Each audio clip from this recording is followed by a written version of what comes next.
as rough as you look? That's the main question. all sore bones and that, yeah. Oh yeah. Is Bill Do you coming? on any meds, Kyle, or do you not? Do you just take it as it comes? I take enough stuff to knock out an elephant. It doesn't matter. Okay. It doesn't matter. I could take more and become socially dysfunctional. I could lay in bed and shit my pants all day. No, I don't do that, mate. I'm not in the mood for that. You not try the old wacky backy? Is that not that good painkiller? Gives me a headache. Always gives me a headache. Yeah. Yeah. And then the thing that works on me just makes me loopy. Right. Puts me out for a few hours, but makes me loopy. Yeah, surely. Not. Do you mean loopy or loopier? Legitimately loopy, not intentionally loopy. Oh dear. And I proved to you guys this week I can legitimately write good poetry. I was going to say, Kyle, was that last poem yours? Because it was extremely good. And I wrote it in the duration of a cigarette. I was sitting there playing a video game. The title jumped in my head. Didn't it? I thought it was a very good poem. I really liked it. Bleak. Quite bleak. Yeah, I know, but it certainly touched the old. I thought it was well written.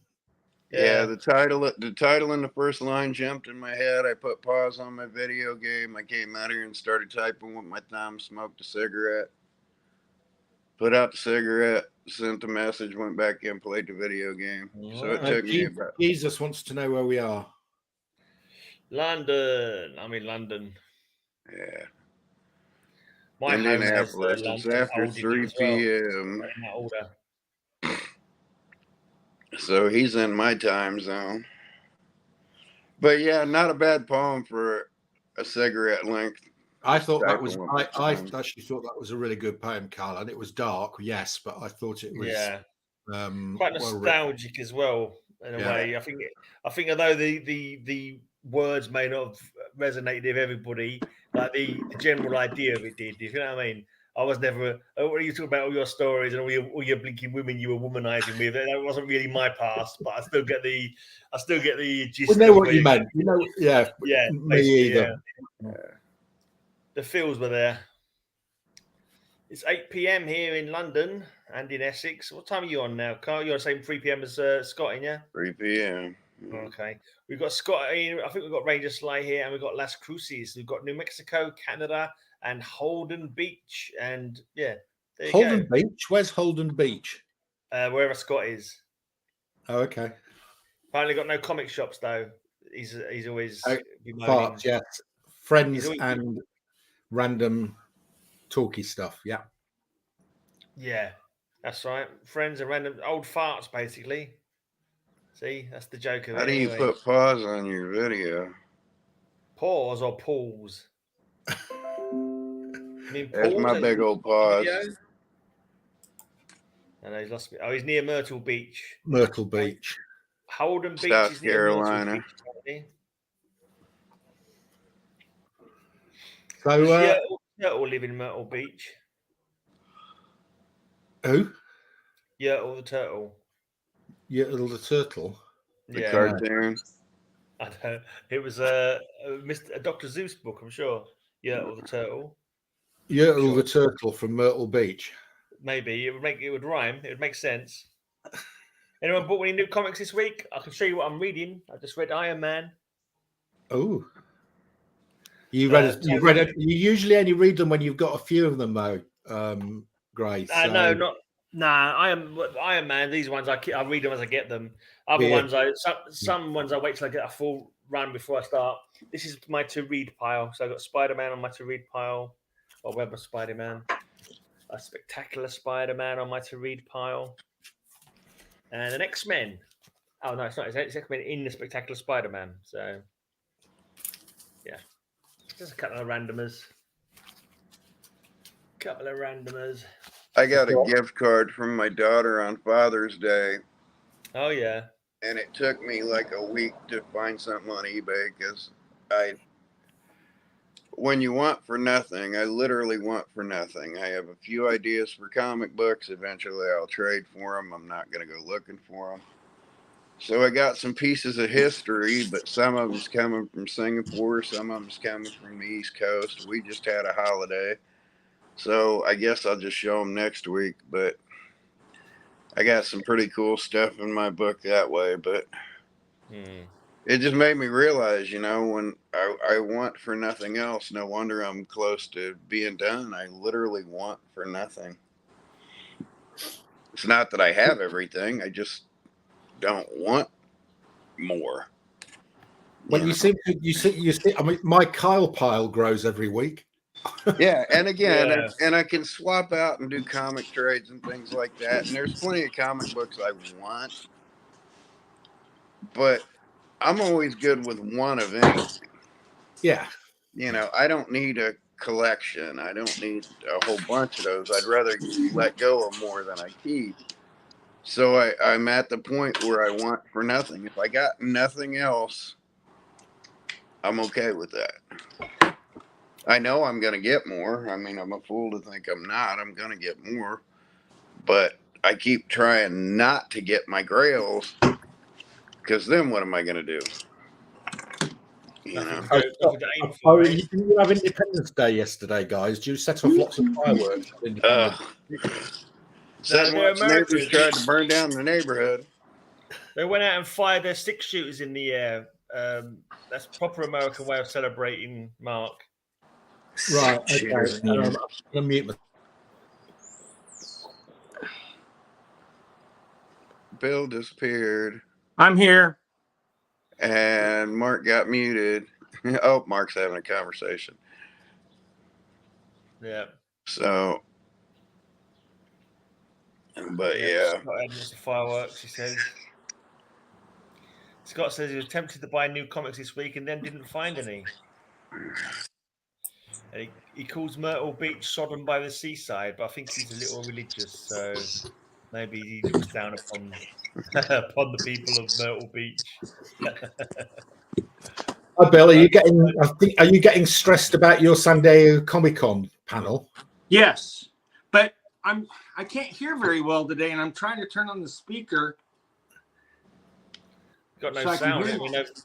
Guys, better. Let me see. Oh, that bloody quiz last week was so frustrating because I couldn't come in and answer properly. I'm answering within seconds of you saying it because you're beginning ahead of me, because it takes a while to stream and my thing going so slow. And you're counting down. I'm saying, see that it's there. We've posted it there. Come on, it's there. And well, now you're coming in clear, so maybe we can do a quiz and you can own it this week. I haven't won a quiz in weeks. Hey, Graham, can you turn anything up on your end? I can normally hear you guys a lot better. We can hear you fine, mate. So it's got to be at your end. I just can't hear y'all this week very well. Have you turned your camera up?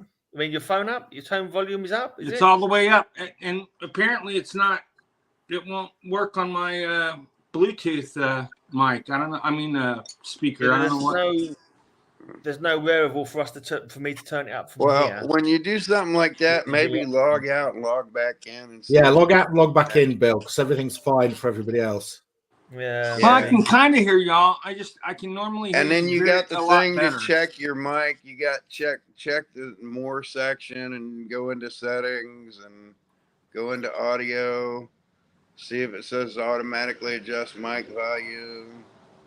Okay. iPhone microphone. Audio. I hear you fine. So your microphone's obviously working. Yeah, we can hear you. Your mic's not always working fine. It could be your Oh well. Oh well. Sorry. Yeah. Nah. Well, there's nothing I can do to your title. If you're gonna defend your title, I'd log out and log back in and see if that works. And I'll just keep going until it's really bugging me. Scott says try using earphones. Yeah, have you got any earphones? I am somewhere, but they're not charged. I don't use them very often. They just plug and you just plug into your phone. You kids and your Bluetooths, honestly. I know. Maybe I don't think I can. You bloody millennials, I can't do that. You Bluetooth bloody whatevers. What's that? I said you bloody millennials with your Bluetooths. Yeah, I know. and our canned beers this week brought to you by Purple Haze. Yeah. Have they sent you a free crate yet? No, not yet, but I will, and I will share. So okay, so I booked. Instead of driving, which I was going to go with a friend to Comic-Con, but it starts 2 weeks from today, by the way. Yeah. And but I can't really afford to be gone right now that long because of family stuff going on. So we decided I was going to fly. So we booked the flight a couple nights ago. You know, it wasn't too expensive. It was a little over $600. I mean, Well, how far is it from you? I thought it was your local one. Where's San Diego? No, San Diego and San Antonio are, I want to say, someone's going to correct me, but I want to say at least 1,300 to 1,400 miles apart. Oh, right. Okay. Yeah, Well, yeah, San Antonio. they're I mean, different. Texas and California are. Oh, San Diego, We're also California. two time zones away too. So. Oh yeah. Okay, sorry, I was thinking it was. Yeah, and he's got between him, he's got the point in Nevada and Mexico, I was thinking San Diego was in Texas. It's not, is it? It's in El Paso is actually in a different time zone. And it's the only city in Texas, I believe, that is. Yeah. Because it's the farthest west. Oh yeah, you've got to drive. You've got to fly. Drying is going to take forever. How does that work? I would have enjoyed. I mean, if things were different right now and the season in our lives was different, I don't think I'd mind the drive. But I also, because it's going to be four days on the road, that's 4 extra days you have to come up with food. So I think it would wind up being just as expensive as, if not more so, to drive. Yeah, possibly. Because 600, I don't know what airfare costs are over where you guys are, but $600 is not bad, right, Kyle? That's not bad. That's not bad. Yeah, and you'd be dropping hundreds in gas on that, no matter. Yeah, and what, you've got to pay somewhere to stay and everything. Yeah, so. And I'm happy because I go every year. I go Wednesday to Monday, so it's the same as it ever was. We're settling all the details on the panel now. I think it's going to be great. And I'm looking forward to going. I really am. Are there any comic vendors there anymore? Oh yeah, still quite a few, but you don't have Mile High sitting up there anymore. And they were one of the most prominent. Like they would take up almost a whole wall section, and that's a lot. Yeah, that's a lot. But it should be fun. DC is going to be there. I don't know if Marvel's going to be there. I bet they will be, because they're both hurting so much. They really can't afford not to make a presence. They'll have a presence. They just won't have a Hall H presentation. Well, they weren't going to, I don't think. Something happened about, I don't know why they're not doing Hall H this year. I heard why, but how many bloody halls are there? I don't have the time to wait overnight to get into Hall H. It's freaking ridiculous. My niece went a couple times, and my niece got there at 3:00 in the morning and barely got into Hall H. And I'm like, I'm not going to wait 7 hours. What? Yeah. Yes, I'm not going to wait 7 hours to see Samuel L. Jackson. I mean, I might actually to see Samuel L. I might have, but she saw this was a few years ago. She saw the Glass panel, Glass panel. That's funny. With Samuel L. Jackson, Bruce Willis, and the guy who plays James McAvoy. The guy who did the multiple personalities. Yeah. Right. Yeah. James so McAvoy. Good. Those movies, I tell you what, those 3 movies are so underrated, and people just want to toss what's his face, M. Night Shyamalan Ding Dong. They just want to toss him on a pyre, and I think he still makes great movies. No, but I rewatched Glass yesterday. It was really good. It's fantastic. And my God, I love the ending. The ending is so great. And I can't think of the name of the actress who plays the the sort of Woman. agent, psychiatrist. Yeah, she is a great actress. She is really. Was she not in the US? The what's it called? American Gothic or something like that. American Horror Story. American Horror. I'm pretty sure. Yeah, I think she was. Yeah. She's married. Okay, Kyle, you remember Bosom Buddies, but I'm sure our guys don't. But the woman who used to play their boss, she's got to be like 80 now. That's who that woman is married to. It's very strange. Not strange. It's just it's like a 30-year age difference. Difference. She's Yeah. Holland Taylor. Holland Taylor. Yeah, that girl is married to Holland Taylor. Oh, Okay. you're talking about what's her face? Oh shit! I just watched a thing on her yesterday. She's so good though. She's a fantastic of course I can't actress. remember She's it. in everything these days. Sandra Pauly, is that it? Paulson. Sandra Paulson or something Paulson. Yeah. Yeah. Sarah Paulson. She's in everything. Sarah Paulson. Right. Yeah. Yeah, I've got that trilogy sitting. Like the way I line up my movies, I have my comic book movie related things put together. Honestly, I thought all three were fantastic, and I think I might have watched Split last, but I knew all about it. I knew how they were linked, so it didn't really bother me not to see it first. Because they all work as separate movies. I didn't realize they were part of a trilogy until Glass came along. Well, nobody thought it was going to be, and quite frankly, Glass wasn't a done deal when they came up with the ending of Split, but everyone got so excited about it that I think that's what sold it to the studio. Yeah. So, and I'll tell you what. Pretty well. Huh? I think it worked pretty well as a film. Yeah. And we actually, I have to say, we saw Glass in the theater, and it was fantastic in the theater. You know, I'm not a stickler. I can watch anything at home. It's not that big a deal to me. But that was one that I was really glad I saw in the theater. Who did the production art for Unbreakable? Oh, not promotion. It was used in the film as a police sketch artist, and it was Alex Ross. And he did the production art for it too. Yeah.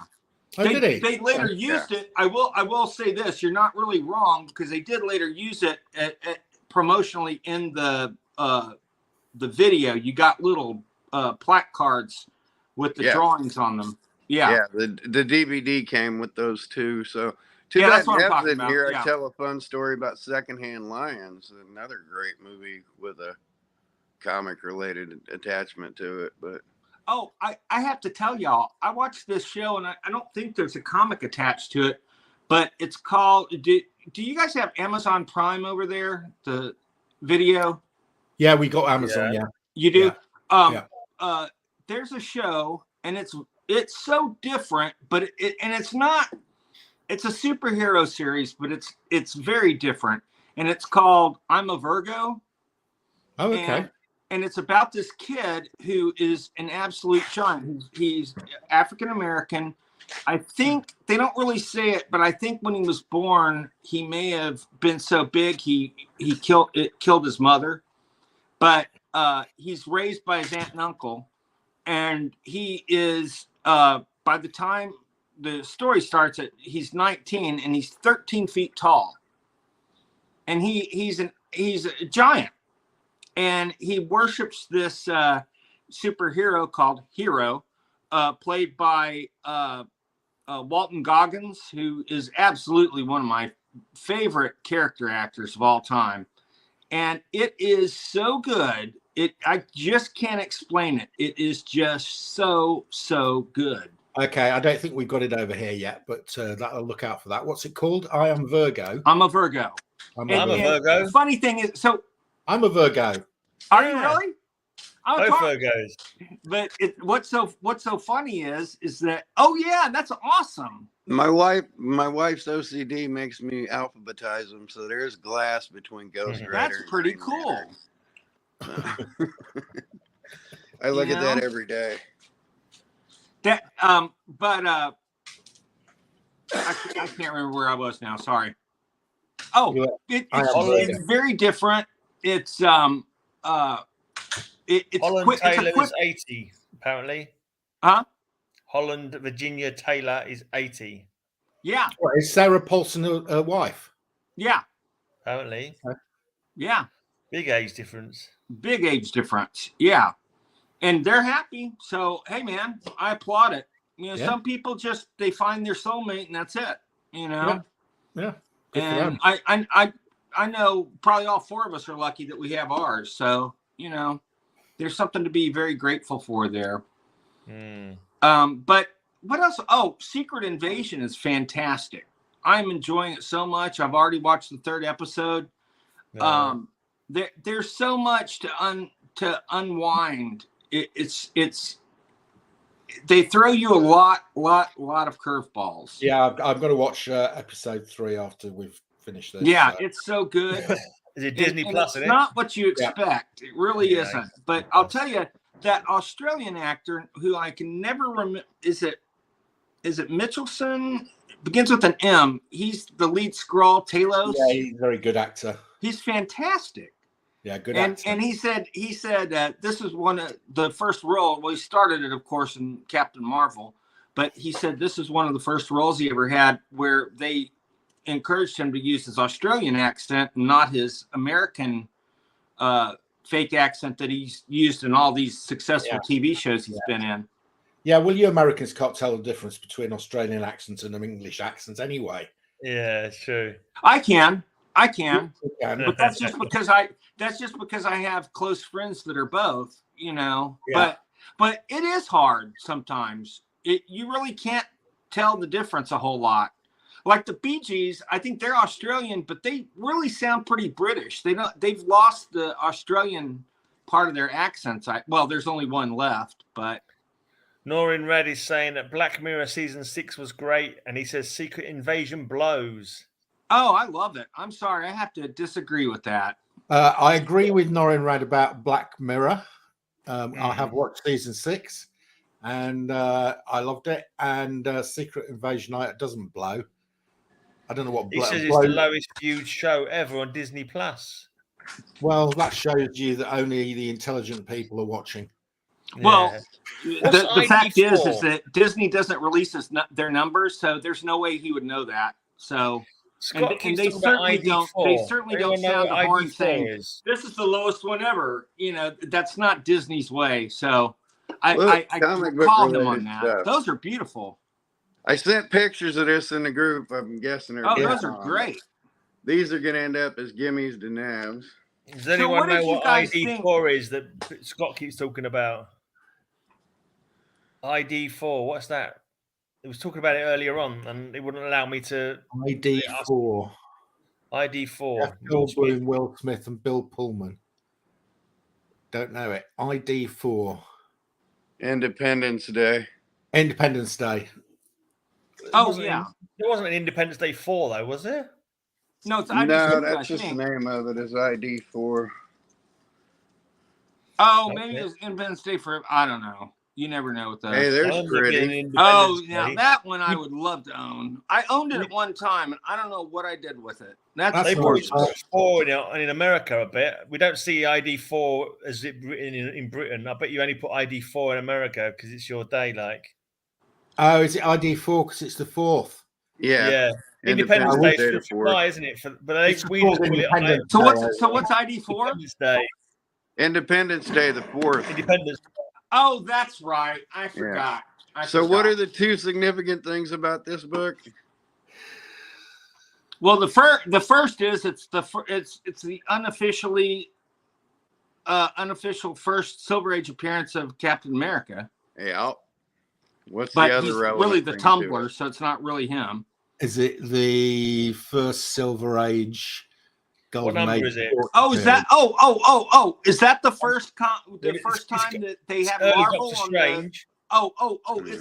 It's the early Doctor Strange. Anyway. The window thing. The third appearance of Doctor Strange. Yeah, because the next one I've got first appearance.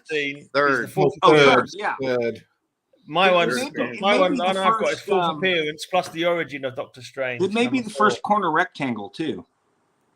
That's just pretty. I think, isn't that the first month of the corner rectangles?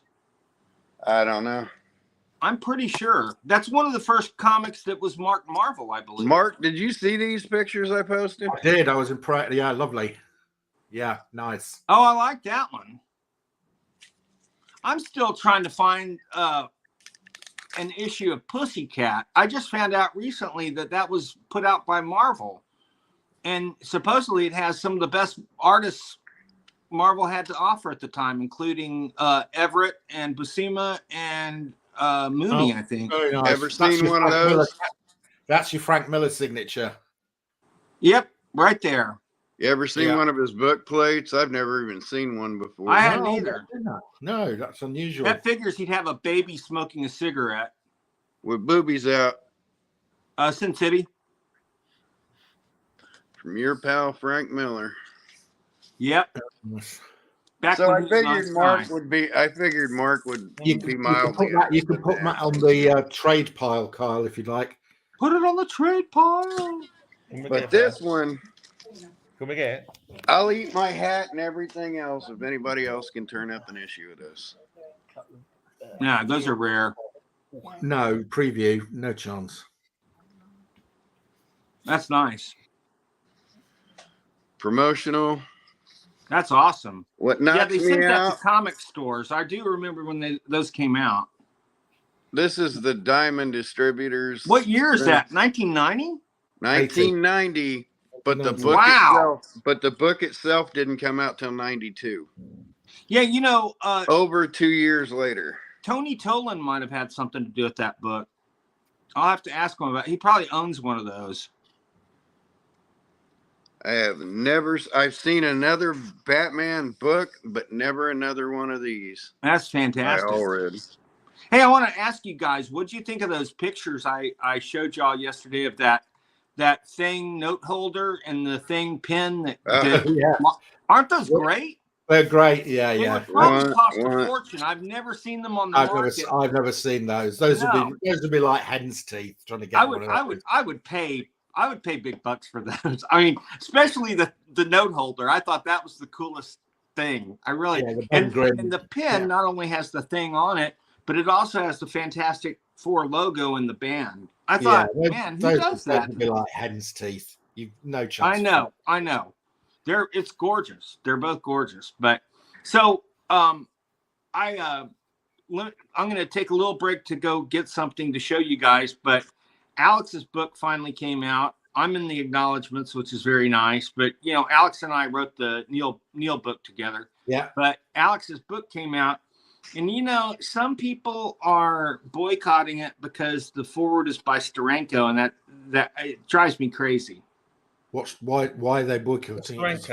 Oh, a lot of people wrote him off when he was very pro-Trump when Trump was elected. And a lot of people just boycott him as a result. And you know what? That's if you said he murdered puppies, or if he was like that DC guy, Gerard Jones, who's in prison for child porn, that's different. But I mean, come on, folks. Let the old guy have his opinion. Yeah. By any means, but that's, you know, Matt Wagner is so underappreciated. His storytelling is the reason I want Frank Miller's signature is because he's cancelled in the UK. He can't get to conference. They don't put it. They won't invite him anymore to UK Comic Cons. Matt Wagner? No, Frank Miller. Oh, really? Yeah, because of the comments he made after they claim he's racist. Because of the comments he made after the Twin Towers. Oh, well, I mean, Holy Terror was supposed to be a Batman book, and DC said no. Yeah. And so, yeah, I mean, the thing is that he always made commentary. I'm not so sure I would call him racist on that, but he did have, like, a lot of his characters were racist in it, but yeah. I mean, that's storytelling. Yeah, exactly. So, I was upset that he was cancelled. I don't think that's people, and you know, Harry Knowles has been canceled, and he's a very close friend of mine. And you know, it drives me crazy that these people that still have so much to give I mean, Harry's now a recluse because of it all. Yeah. And it really makes me sad. Oh, we lost Gray. Gray is at his dad's house, and his Ah. dad was having a nap. So he said when his dad woke up, he would he would sort of go in the background. Oh, makes sense. Makes a lot of sense. The charismatic. Wait, what's your name this week? The charismatic. Charismatic Carmine Falcone. Oh yes, you are. No, I forgot. That is you. Because no, I'm calling myself about that. And I love it. It got Gray really upset last week when I know. So I thought I'd sort of I'd rib him a bit more by calling myself the charismatic Carmine Falcone. I love that. I love that. Might as well dig a little deeper. But well, I'm gonna grab that book. You guys talk for a minute. I was trying to think of what else I wanted to tell y'all. There's something else going on. So Bill, tell us what your panel is about. Well, I can't tell everything, but basically because it hasn't been released yet, they have to release the schedule formally, which they normally have done by now.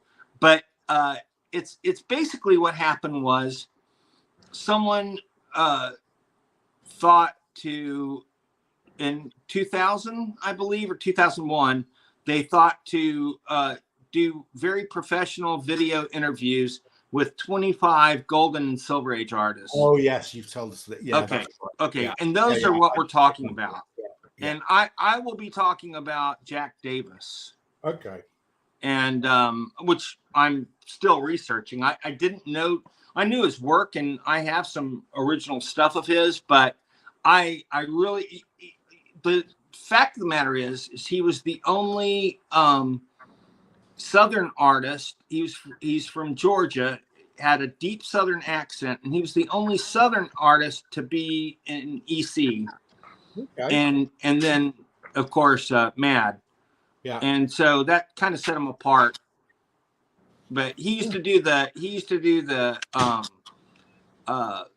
Civil War reenactments and stuff. He was really into that. Oh, was he? Okay. Yeah, yeah. And so there's a lot of pictures of him dressed as both a Confederate and a Union soldier, I believe. So right. It's pretty funny. But he was a character. And the guy I need to go talk to, the head curator of the museum here, actually wrote the book on him. So I'm hoping maybe I can bend his ear somehow, if he's still here in San Antonio, and before I go, because he could probably give me a few gems. Yeah, you know. Yeah, he will. Yeah. So I'm looking forward to it. I'm a lot less stressed now that I'm flying, because I was stressed out because it was stressing my family out. Yeah, it's nice to be wanted, though. I'll tell you that. You know, my mother-in-law is the one who really freaked out because I help her so much. And that made me feel fantastic because, I mean, it really is very nice to be wanted. But I also, you know, go to con every year. So last year when I went, both she and my father-in-law had COVID and were in the hospital. Oh. And I still went because everybody said, no, go. There's not much you can do. And it was actually a lot easier because they were in the hospital. Yeah. You know, so this year, you know, things have changed quite a bit.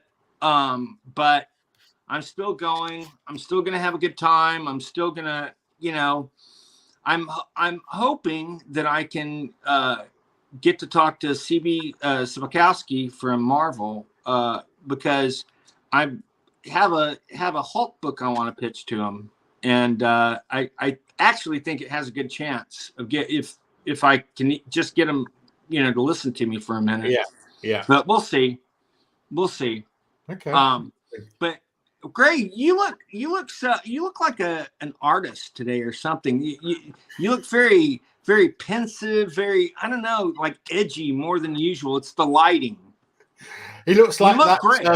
He looks like there's a self-portrait of Rubens. Yes, yeah, he does. Yeah, he does.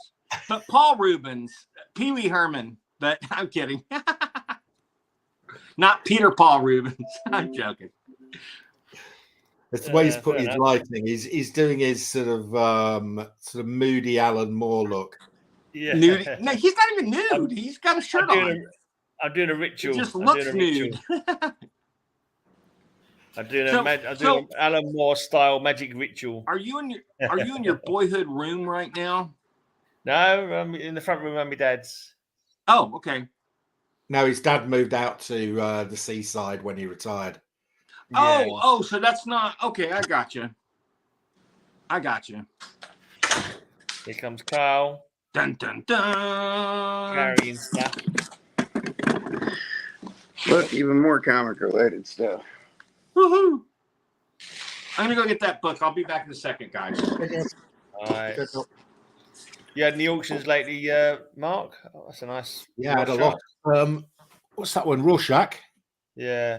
Dave Nice. Gibbons. What is it? Is it a design sketch or what? He did a sketch and a print of 300 of these. Oh, yeah. Nice. Yeah, 216 of 300. That's cool. What's Dave the big Gibbons 6 on it signature. What does That's the my six Dave mean? Gibbons signature. What's the big 6 all about? What's the big 6 as he cuts out? It's not a 6. That's Gibbons' signature. Oh, that's his signature. That's Dave Gibbons' signature. A D with a G in it. Yeah. Yeah, D with a G in it. That's Dave Gibbons' autograph. As they just keep cutting out. Rubensk. Yeah, I'm gonna drive Bill crazy with some of these. I get you too, Mark, because I busted out the portfolios. Cody Starbuck. Can you recognize the art? Well, Well, it's of course his name's right there. I would take it, I guess. I grabbed a stack of autograph portfolios. So there's my cool Dave Gibbons autograph there. Nice. So, Oh, I'd love to own that. look at this. Oh, Howie Chaikin. And I got the envelope. Little Howie Chaikin. I got the envelope. Thanks, Jackson. It helps when it's written on it. Got the envelope. I got the portfolio. The autograph first plate. Got all the plates to it. This is a Chaikin portfolio from 78.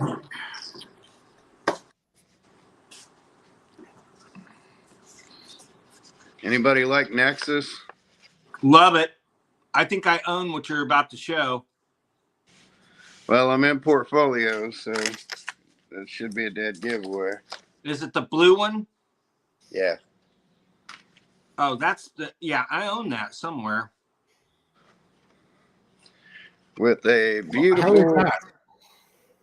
Oh, it's fantastic. It's one of the most beautiful portfolios. It's so well designed. And Mike Barron is a very close friend of mine. I like Mike a lot. Oh, that's fantastic. the Steve Root autograph. Steve is kind of mean to Mike sometimes, which makes And then me the sad. plate set. That's great. Oh, let me fold that back in. I've never got into Nexus. There's some people who are really into it. Oh, I loved it. It was so different. It was almost, you know what it reminded me of, and you guys in the UK will appreciate this. It reminded me of Dan Dare. Oh, right. Okay. Yeah. It really, Yeah. I mean, the artwork and the, I would say Steve Root is very close to Bellamy in a lot of ways. Yeah. Okay. You know? Yeah. And so Yeah. and the story was even better than Dan Dare, which Dan Dare was great. Yeah. One of Tom Orzechowski's first professional works. That's awesome. You know, I own a book on Dan Dare, and it goes into how they were very serious. Oh, that's beautiful. Naked Peoples, signed by Merrick. The good one is, well, there's a good one. Gee, can you tell it's the 70s? Wow, that's even more beautiful than the one before because it's a naked woman this time. You could get Gray signed off here. It's art. 70s women are better. Talk about a classic.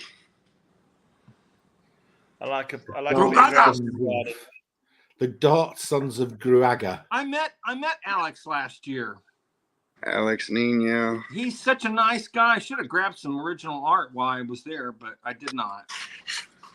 I love the signed one.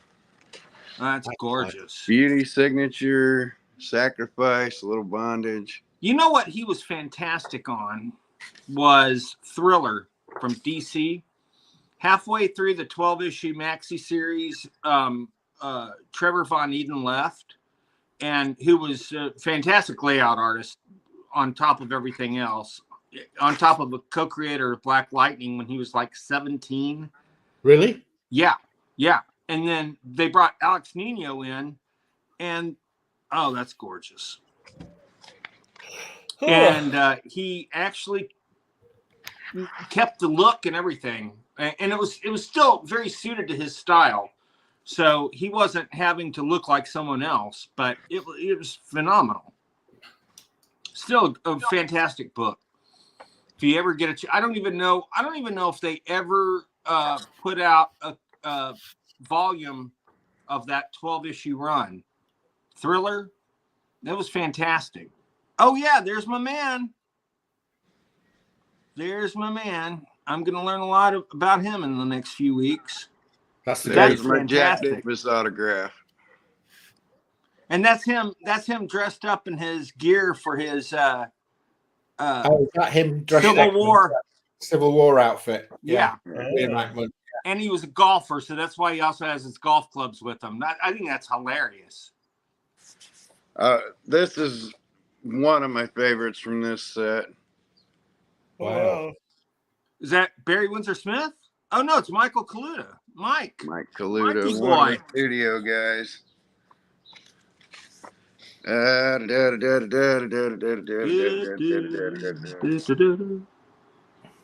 Is that Reed Crandall or is that Kyle? Oh no, that's Reed. Oh no, George Evans. Oh, how stupid of me. That's nice, George Evans. EC Comics. You know, George Evans had some covers that the people looked absolutely maniacal on. Yeah. And there's one that's a dude that's chopping up a guy that he's already killed in a bathtub. And the guy looks more insane than almost any other cover of EC. And Mark, that's you saying like a lot. Bone. Do you know what Bone is an homage to? No, what is Bone a homage to? Whoop. Pogo. Asterisk. No, I don't know. Pogo. Oh, yeah. Okay. I knew that years ago. I'd forgotten. Oh, there you go. Yes, yeah, I can see it. Yeah. Selby Kelly Pogo. You know, it's a shame. It's a shame the movies and TV series never got made of that. This will be Bone. Bone is basically a carry forward to Pogo. Huh. I mean, he admits as much. He's like, this is you can see it. Yeah. my This is updated well Pogo. drawn. Who's that? That's Neil Adams. One of my many Neil Adams the Deal. autographs. Yeah, well spotted, Bill. Look at the nose. Who's that? That's Gil King. Gil King. Oh, Bill, you're on fire tonight. I have like instant ID power sometimes. Sometimes I don't. Like I honestly thought the Kaluta was Smith for a second. He didn't actually have an up-nose shot, though. Yeah. He never had an up-nose shot. But the sci-fi guy, looked like a weaponeer of Quad. So that's why Gil Kane was an option there. I love Gil Kane. I met Gil Kane several times. He always called me my boy. So, well, my boy. And he and Kirby got into an argument in front of me because I asked which one of them invented the cosmic crackle. And Gil goes, "Oh, it was me." And Jack kind of took that. And Jack goes, "No, I was doing that years before you." And Well, it was hilarious. It is known as the Kirby crackle. So Yeah. And he goes, and he goes, "It's even called the Kirby crackle, not the King crackle." And King was like, "Well, they've gotten it wrong quite a bit over the years." Kirby might have been doing a Stan Lee on blinking Kane. You know what I mean? There's so much stuff stolen by Lee. Knock-on effect. Kane didn't hate Stan Lee. He liked him because they were friends, but he hated the fact that Stan Lee, after Gil had a very large Jewish nose, and he got it fixed in the 60s. And when he did, it pronounced his lips more, and Stan Lee called him Sugar Lips Kane after that, because sugar cane, Sugar Lips Kane. And he hated that. And so I said, Jack Kirby, after Kane walked away, Jack goes, I was this close to calling him Sugar Lips. And I just died. I died. Prince called Sheena Easton Sugar Walls. Well, she has a song that Prince wrote about that, so I wonder why. Inside my sugar walls. Yeah. Okay. So yeah, Mark, that Advanced Batman and that Miller. You come up with like X-Men 94, 95, 96 and throw in something else, and I'll flip those to you. Yeah, put them aside for me, Kyle. There's This is why I love you guys. Well, that's what I said. I'm still sitting on a gold mine of trade material, so I ain't worried about getting my grill. So, I think there's another purple haze coming out of the fridge.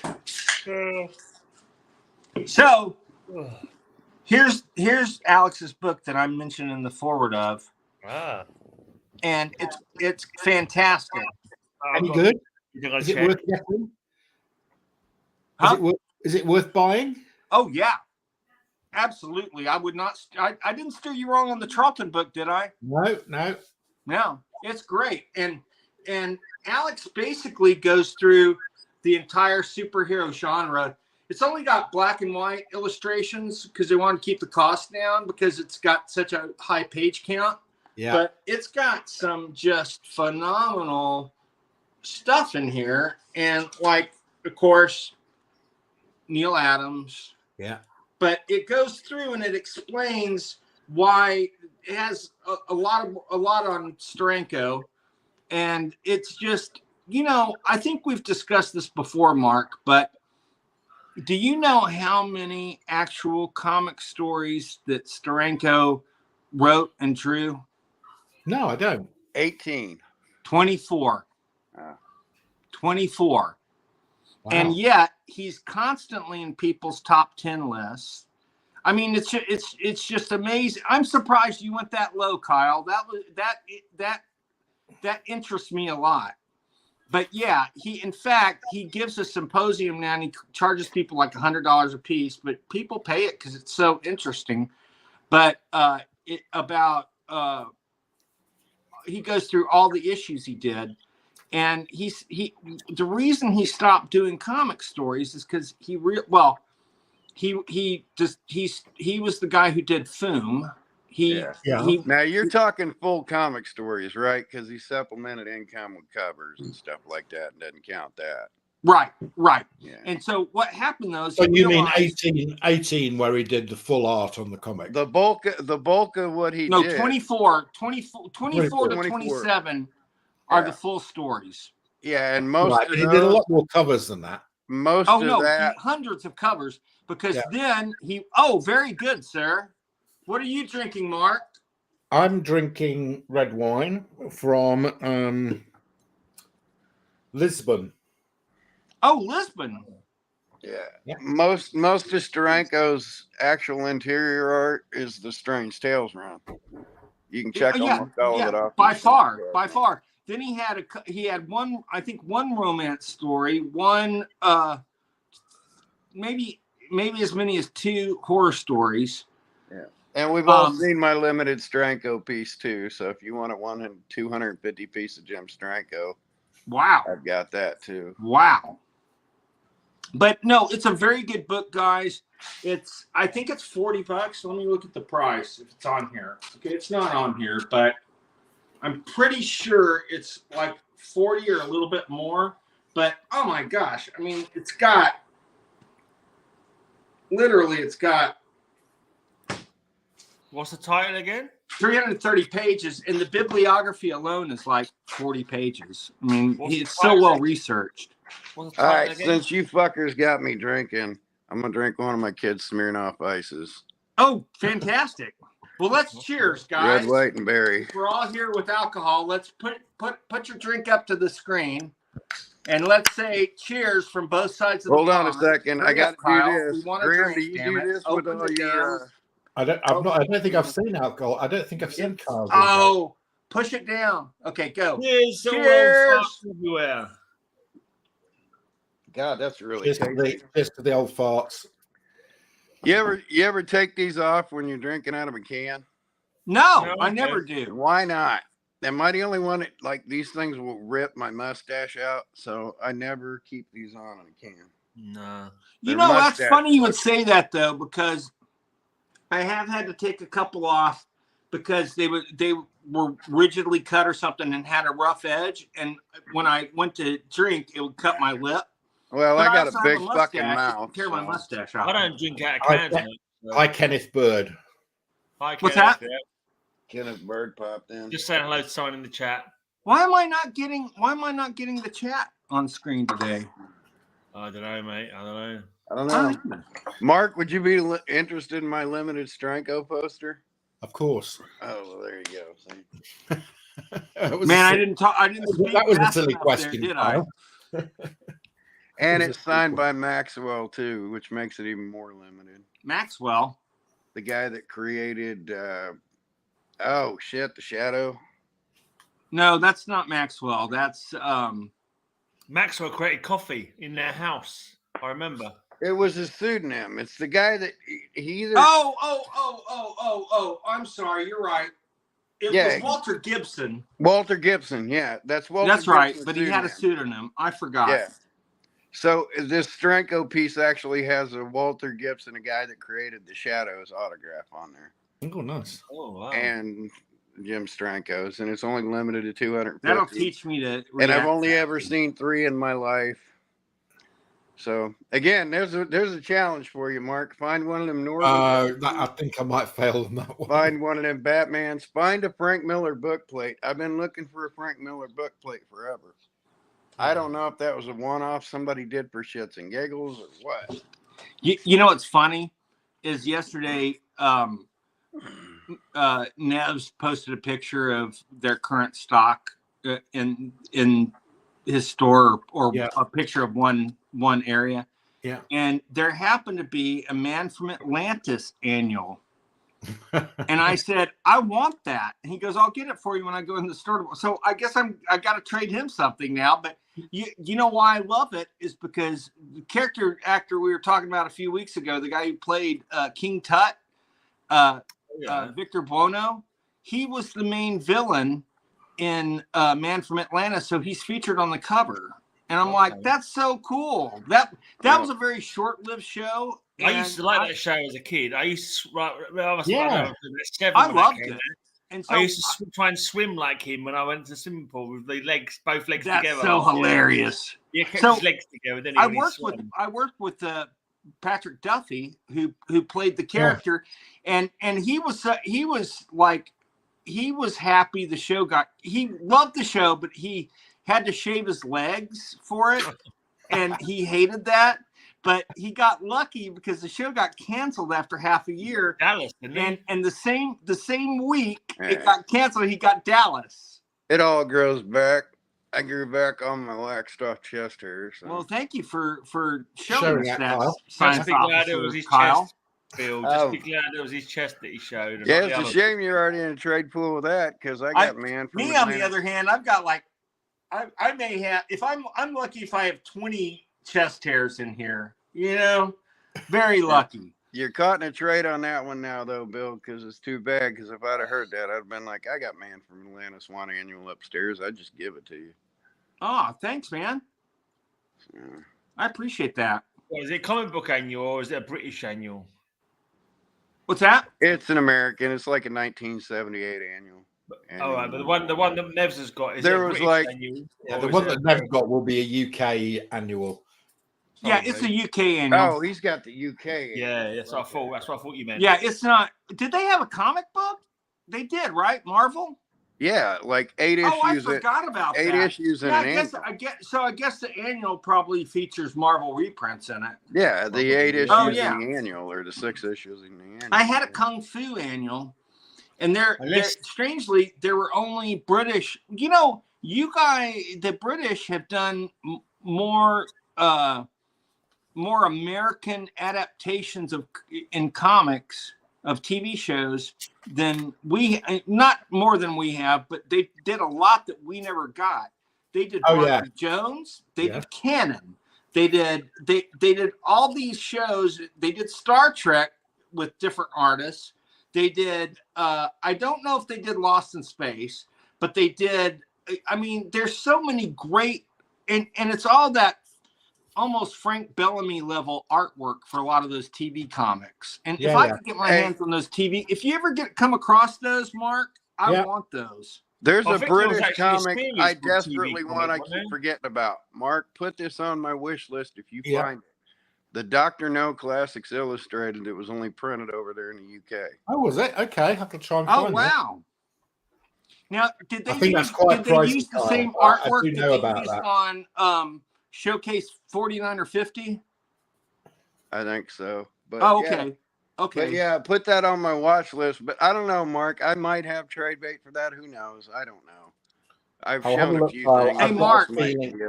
Mark, can you put TV comics on my wish list, please? Yeah. You know which ones I'm talking about, right? Yeah. It's not just they're not just called TV comics, but I know the ones you're on about. The fold over ones. One called TV comic though. I'm sure it was, and it was all stripped of TV shows. I was wondering if that's where the annuals came from. Yeah. UK annuals might have come from those. Today someone published, and it was in English, so I don't know if it's British or not, but there was someone posted a cover of an Avengers 1 from another country, English-speaking country, and the cover was fantastic, and it only featured Iron Man, Thor, and Hulk on it. And it was. Well, I've got the UK Marvel UK Avengers 1. Do you really? Yeah. Is that worth a fortune now? No. Surprisingly not. Will you sell it? I would if I had 2. I might have 2 actually. Okay. Because I can, I have that beautiful 9/2 Neil Adams X-Men. So I have things I could trade you easily. Yeah. I'll dig it out. I definitely got an Avengers UK. Oh, great! I would love that. Yeah. Because I have Daredevil #1 from not Norway, Norwegian. Where is it Dutch? I can't even remember now. It won't be Dutch. Yeah, the Dutch from '67. The American one. It's got a whole different cover and everything. It's all taken from the Bill Everett art, so it's really nice. But it's like this one. So I found another copy of this, guys. I know I've sent you one of these, and I've sent Kyle one, and I found another one. Oh wow! You sent Kyle one too? Yeah. I sent Kyle one. You got the better quality one. Oh wow! That one looks as good as mine. It's pretty good. It has got a scribble on it internally. But does it have the price tag still? It does still have the price tag. It's not as in good condition as yours because it's got a dent. No. Mine's never going anywhere. Mine's gonna go. I'm gonna put mine in the grave with me. So it's my absolutely favorite Marvel anything. I think, and that is from a panel inside the from comic. Hulk 3. Yeah, a Kirby panel from Hulk 3. Yeah. What year is it, and how much was it at the time? 72. It was 65 pence. Wow. Okay. And it's 72, is it? 72, yeah. Wow. Does cents are like pennies, right? 100 make a pound. Yeah. Sorry. 100 pence make a pound. 100 pence make a pound. Yeah. Okay. So this was probably about $1 at the time. That's crazy, isn't it? That it would be that even in 72. That's just so cheap. Yeah. And it's a beautiful book. I'm so grateful. Thank you again for it. I'll tell you now, there were 2 copies of this on my comic shop at $200 each. Oh my God. They both sold. Of course. at $200 each. Well, my friend Don Mangus bought his for $250. Yeah, and he goes. I told him, I go, I showed it to my friend and he sent me one. I go, and he goes, oh man, it's more beautiful than mine. So I'm super happy. I mean, it just makes me thank you again. It's seriously, it's the precipice of my Marvel collection now. Yeah, it's and that is a really nice. The one I sent you is in really good condition.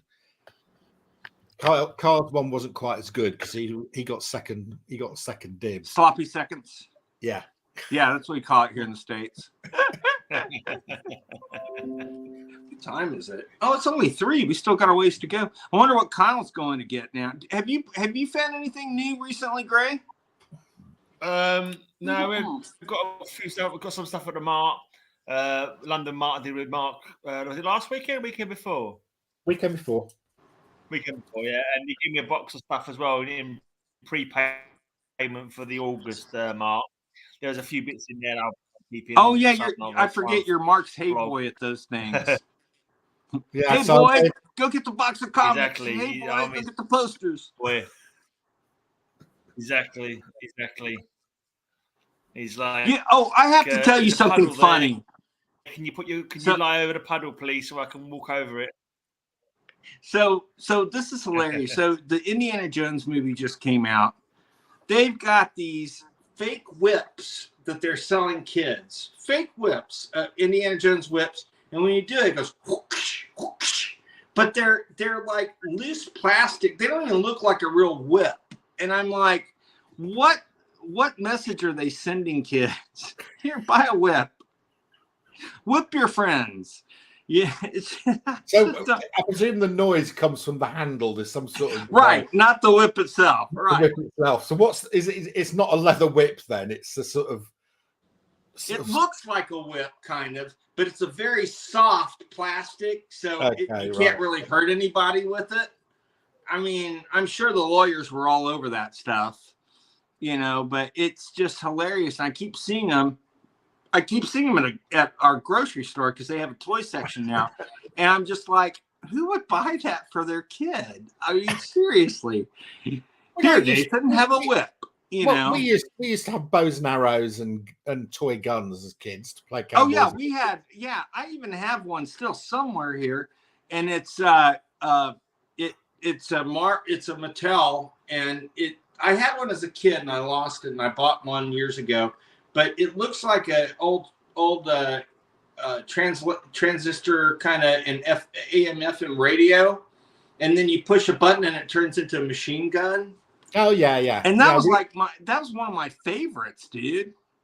but you are American. So much. You are American, so all American kids need a toy gun. Oh yeah. Oh, we do. And it's funny. The Major Matt Mason line meant a lot to me too, but that was space, and they didn't have as many weapons.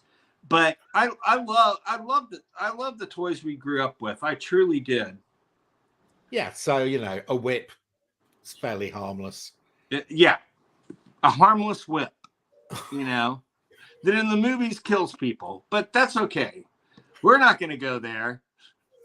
How many people have you strangled with that, Indy? Tell us now. I hear that movie's really good. I just, I want to see Guardians before I see that. But have you guys seen Guardians? No, and I want to see Guardians before I see that as well. Yeah, and I want to see the Flash movie before I see it as well. So the what movie? The Flash. Oh yeah, I want to see the Flash also.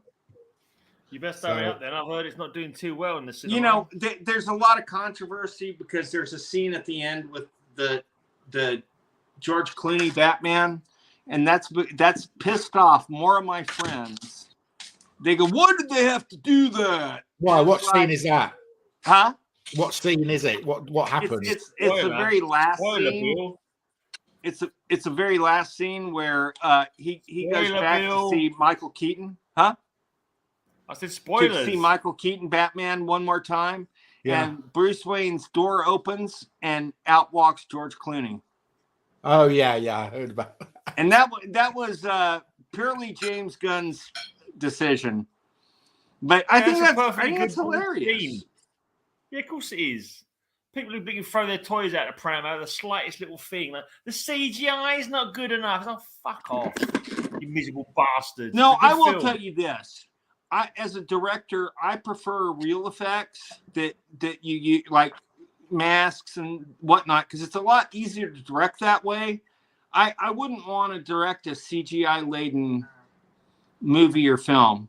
I really wouldn't want to. Spend more time in the editing room than anywhere else. Oh yeah, and you have to work with so many people. What you do is you add when you're heavy CGI, you add like a triple cost almost. I mean, it's expensive, and they use so many people to get it right. Those people don't get paid well, and it's just a sad. I just hate that it's just such a pricey thing. Really bothers me. But what you smoking, Kyle? Tobacco. Marlboro Light Shores. Is that the black pack? No, that's a white pack, isn't it? Or is that gold? I'm just trying to stop shaking. I went upstairs twice and thought about going upstairs again. It's like, well, I'm hitting some alcohol. I don't take my painkillers till after the show. I had to make some food to calm my stomach, and I'm shaking. So I'm like, nope, I'm just going to sit here and be zen up and scare Gray away. It's funny. Every time he leaves, we all immediately go portrait rather than landscape. And then I have to move to get my head back in the shot. It's always like this after Gray does it. I'm always like Cyclops. I get you. I'm just trying to stay zen because I'm in so much pain right now. I just want to go punch a hole through a wall. We'll watch. Is it your neck that's the painful? My neck hurts like crazy, and then you just add the rib and internal pain to it. I got a high pain tolerance, but this shit's for the birds. Well, my stomach is feeling better today. I hate to say that on top of what you're saying because of what you deal with. But, I keep worrying. I'm 60 now, and I keep thinking, my dad had 2 or 3 cancers before he died. I mean, I just worry a lot about. I'm not a hypochondriac by any means, but I have so many friends with cancer right now. It's very real, and it's very in my face all the time. I took a 2-hour nap and slept on my left side, which I had 4 broken ribs right here, and they never healed up right from the cancer-related stuff. And then I got the herniated disc on the pivot of my neck. So I took a 2-hour nap, and I'm going to be paying for it for 2 days because I slept on my left side. Yeah. Oh, crap. That really sucks. I went from being a tough guy to a big old pussy. I just whine and kvetch all the time now. It's ridiculous. Nah, you're fine. And we love you, man. I have to say, I had a really nice conversation the other day with Johnny Montreal. And we've just become kind of friends. Well, we've become friends, not kind of friends. But he goes, can I FaceTime you? So we FaceTime for about an hour. Man, he is just the nicest guy in the world, Kyle. He's almost as nice as you. Love that man to death. My brother from another mother. He thinks so too. He's saying nothing but praises about you. And I right now I'm sharing the screen with 2 guys that I love. You guys like brothers. I have enjoyed doing this podcast so much. Mark, I got along with you from day one. I got along with everybody, but we have some weird rapport. Probably because we're both in our 60s, but it's just funny, man. I laugh with you every week. We laugh. And there's some people that you meet and you just hit it off. You both of you guys just. That's us. Yeah. I like interesting people. I like people who are different. And you reminded me of that scene where Bugs Bunny is acting like he's a manicurist with the monster. And he goes, monsters lead such interesting lives. That's exactly it. Yes. On the nail. I go to some parties and I meet these people and I go, I can't do this. This is so awful. These people are just talking about the price of petrol and, how long they had to queue in the supermarket for. And I just sort of go, kill me now. Yes. I want to see Kyle twerking. It's so bad, you know. Well, if he hadn't walked up the stairs twice, he'd have the energy. But he's trying to eat to get the energy so he can twerk for us before we go off the air. Mm-hmm. What the hell did I miss? We were talking about how charismatic Carmine Falcone is. You're killing me today. It's like he just has to give you another knife, Graham.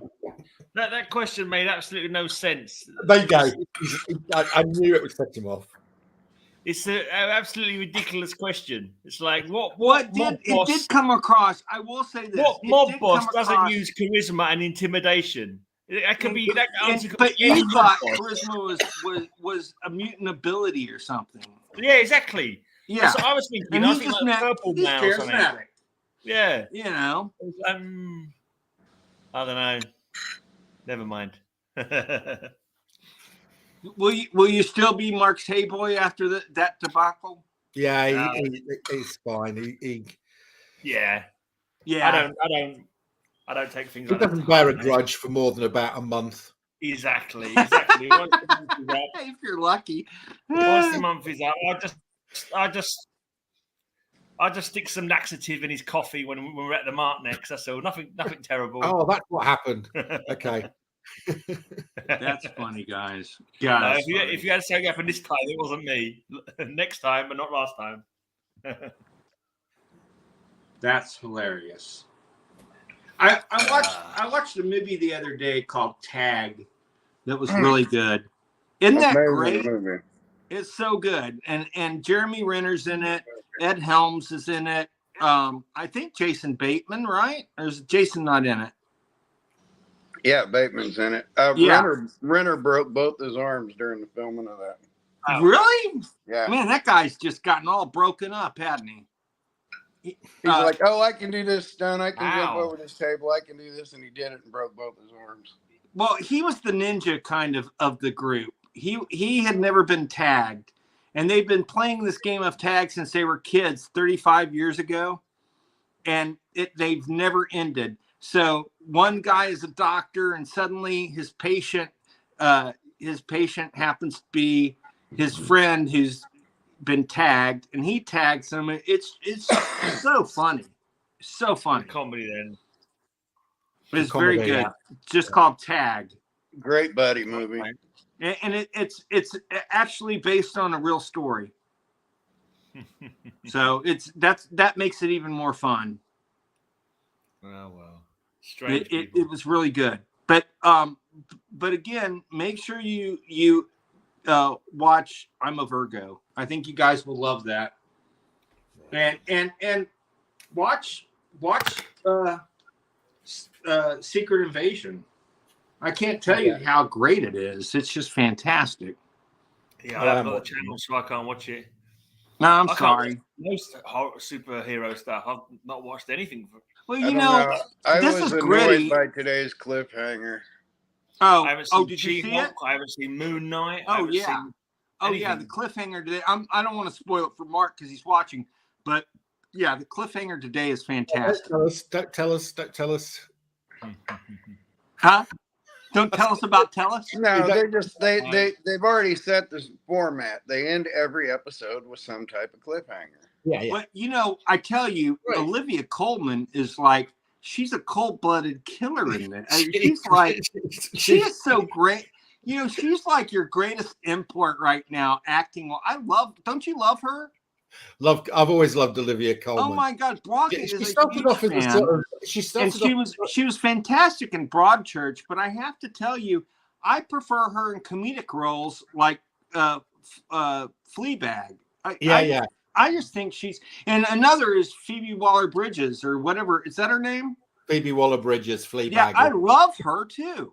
I watched about 5 minutes of Fleabag. I thought it was the biggest part of Toss ever, and I never watched it anymore. I liked it. Did you like it, Mark?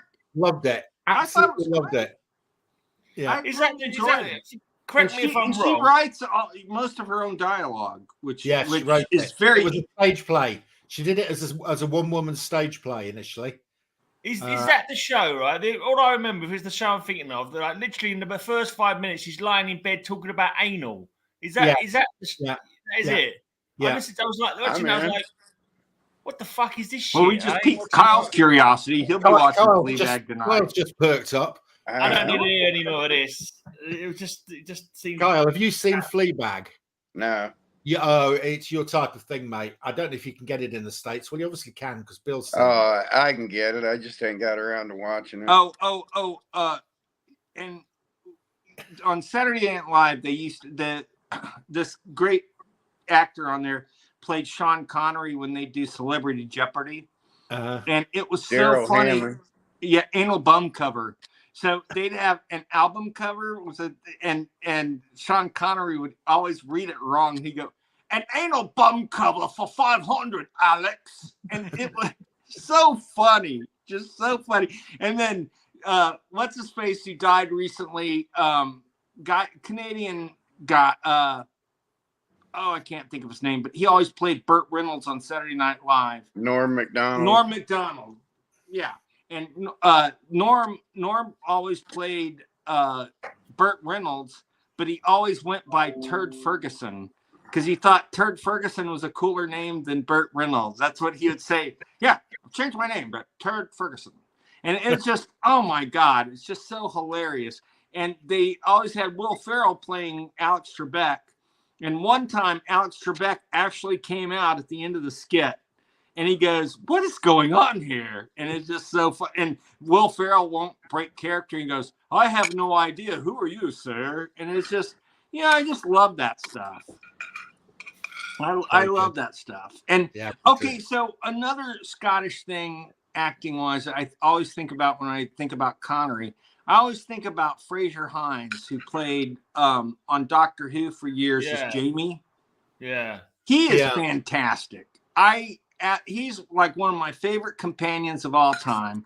He came back 20 years later and was in an episode called The Two Doctors that featured the second Doctor and the sixth Doctor, Colin Baker, who a lot of people don't like, but I thought he was great. He was all right. And did you like him? It's all right. Yeah, I didn't mind him. Yeah. Well, I thought he was great. I really did. But it was funny. I started losing it around Sylvester McCoy because I was at that teenage years and it just looked at me, this is rubbish. This is for kids. I didn't mind Sylvester McCoy either. I liked Ace. I thought she was a really great companion. They're bringing what's her face back, Mel. They're bringing Mel back to the series after 40 years. Did you Mel is one of the most annoying companions of all. Did you see the trailer for the upcoming season? No, I haven't. Huh? Did you see the trailer? Did you see the trailer for the upcoming season? Is David Tennant back? No, I haven't. Is David Tennant the next Doctor? Well, he's for a bit, I think. Yeah, he's come back. He's like some kind of weird throwback. I don't know what's going on. But no, the new trailer. I like the new guy. I think he's great. We ain't seen him and yet. They dress him like Pertwee, which I think is absolutely fantastic. He's got that flair back. So in the trailer, I jumped off the sofa and I was watching it because they literally showed a monster from Doctor Who Weekly Marvel comic book from when I was about 10.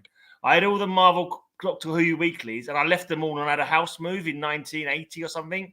But I saw the monster on there and I was like, oh my God, it's from the comic book. And I jumped up and I was like so excited. So that is so great. Yeah.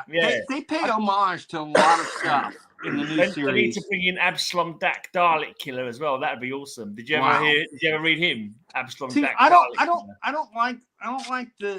like the classic stuff more than the new stuff. And I know I'm in a very big minority there, but the classic stuff it sings to me still. I love it. It's just I like schlocky more than CGI. Let's look. You like the sort of when they lean against the set, it all wobbles. Yeah, I love that. That happened a lot in Dark Shadows. That was hilarious. And Dark Shadows is really funny because they would always keep the camera on in a lot of ways. A lot of times it would be the last scene, but no one would be in there. and people would forget they were still shooting, and actors would come out smoking cigarettes and then stop and then go backwards. And There was it stayed because they didn't have the budget to go back and reshoot it, so it's all still in there. What?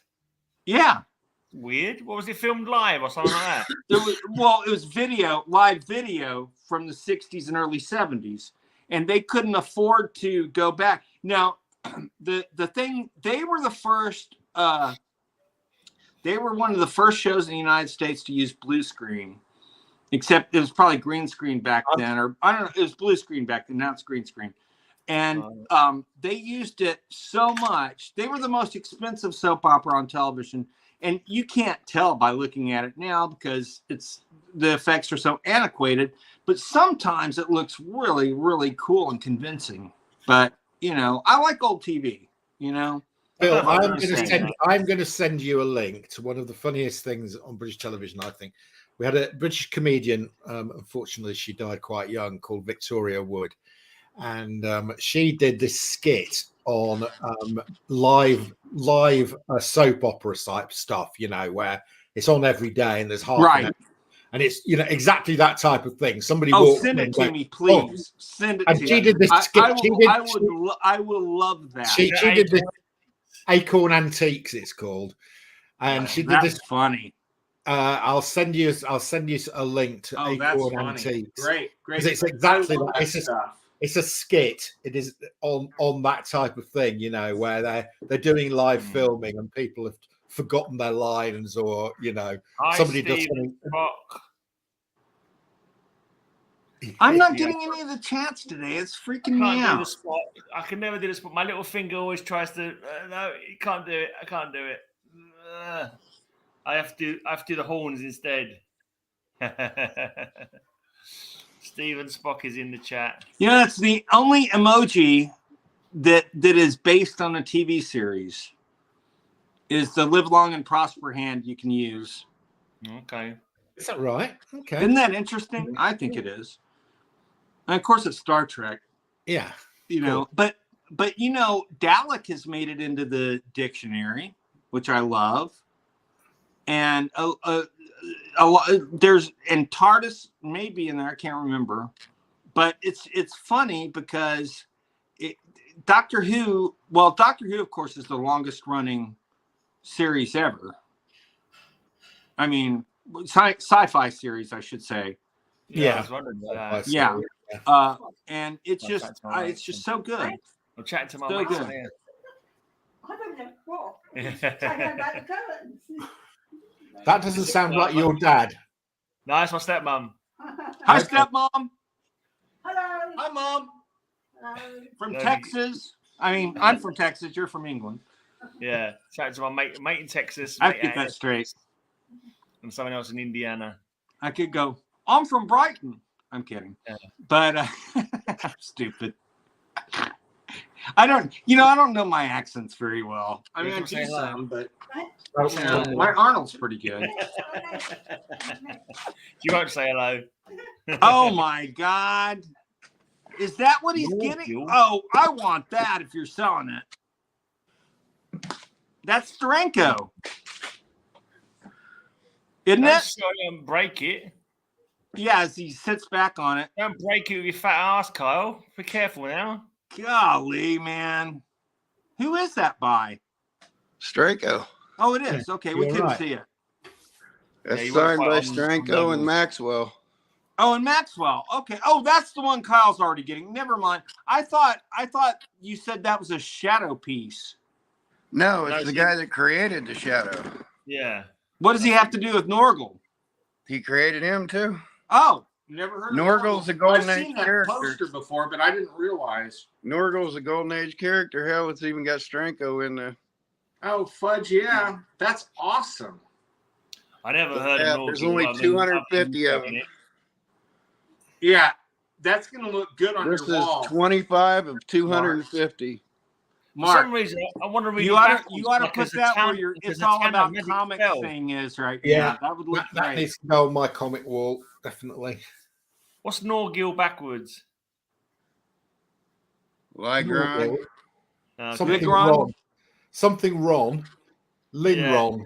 Lynn was wrong. Like Farah, and I want to read his name backwards like a magic spell. Maxwell Grant. That's his other pseudonym. That's Walter Gibson's other pseudonym is Maxwell Grant. Simpsons is the longest running show ever. Rubbish. What are you on about? Yeah, Simpsons it can't be. has not been longer running than Doctor Who, nor has it been longer running than Crossroads, than Coronation Street. Coronation Street. Right. But and General Hospital started right before it too. Maybe it means animation, or it could be maybe that's not the longest running animation show. Simpsons, because some of those. The Simpsons is at 36 or 37 seasons. Yeah, but not in number of years. How many seasons of Doctor Who have there been? Okay, Doctor Who ran for okay, let me get it right. It ran for 24 seasons, 24 years, but y'all's seasons are different. Yeah. Your TV seasons, that is, are different. So there's like 30 or almost 40 seasons. Yeah, you'd have to clarify that, Noreen, right? Because there's a soap opera in England called Coronation Street. Right, that's gone way longer. Yeah, that is on episode. Coronation Street is on episode 10,975. What's that? Coronation Street is on episode 10,975. Well, guess what? General Hospital has it beat. General Hospital has even a higher episode count than that. Oh, because it was on a daily General Hospital almost. Yeah, it's on daily. Oh, Coronation Street isn't on daily? No, it's about 2 or 3 times a week. Now, so did it start on radio? The Simpsons only has another 10,000 episodes to catch up with Coronation Street, Norrin Rad. That's all. So, what British woman's American television show did The Simpsons debut on? Tracy Ullman. Everybody knew that one. Yeah, she was good when she did TV over here, but she turned to crap when she went to America. They don't know about us. You know when she jumped the shark though was when she did that song with Paul McCartney, or that Paul McCartney was in the video with her. They don't know about us. They don't know about us. Yeah, Linda would slit your throat if she knew about y'all. Yeah. Mark, did you ever see the American Tracy Ullman show in the UK? I don't think you ever came over here. I did see it, but she did a show back in the UK, didn't she? A couple of years ago, she did an impression show where she did Angela Merkel. I love her. I think she's a national treasure for you guys. No, I like her as well. I didn't see the American show, but she did. I liked her back in the day, but she's not like she's an American star now, not really a British star. Because she's only she's on a show for a little while. She's international. No, she did a TV series a couple of years ago where she took off Angela Merkel and the Scottish woman. What do they call the Scottish woman? The Scottish play. Not the Sturgeon, and she took all that. She did, so she's really good impressionist. Yeah, she is good. What was that? What was the show she used to do? Was it called Three of a Kind or something like that? Yeah, she did it with Lenny Henry, and I love Lenny Henry. All right, Google says Simpson is longest running primetime TV series. It is. Yeah, in America, maybe. In America. Yeah, that's like the World Series, which only America takes part in. So if you're going, what's the longest running primetime TV series in America? Yes, but America isn't the world. Yeah, no, Sabado Gigante lasted like over 40 years and was every Saturday night on Spanish Mexican television. There's a lot of series that have. How long has the News at 10 been going for? What is this going on about? No, in prime time in world. What does that mean? I don't know. It must be talking about just that slot, like a certain slot TV. What do you mean by prime time? Coronation Street is always in prime time. Oh, they may think it's daytime television because we don't get it here. They may think it's a soap opera. So yeah, they're wrong. Or they're wrong. I didn't know. So Coronation Street is kind of like the British version of Peyton Place, from what I understand. Yeah, it's an ongoing soap opera. It's been going since about 1960 or something. Yeah.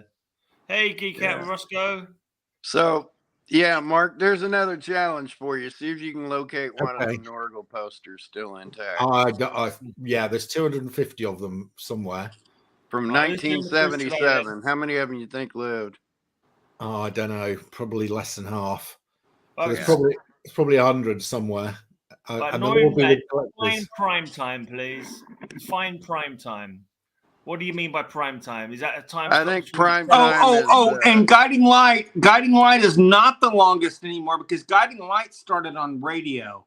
So you can't like you can't compare the two because Guiding Light, their record was with radio, and we're talking strictly television. They're counting like 8 p.m. to 11 p.m. in prime time.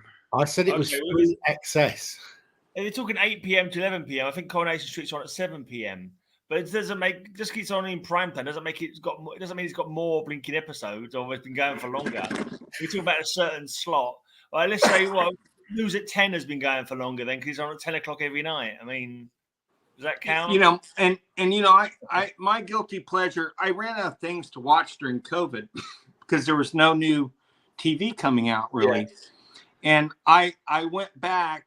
In college, we would watch General Hospital in the afternoon, and we'd call it GH and BH. You'd take bong hits and watch General Hospital, and I'm telling too much here, but I started watching it again during COVID, and I'm stuck now again. I'm watching it like every day, and Blanca loves making fun of me. You're the one who watches soap operas, and you're right.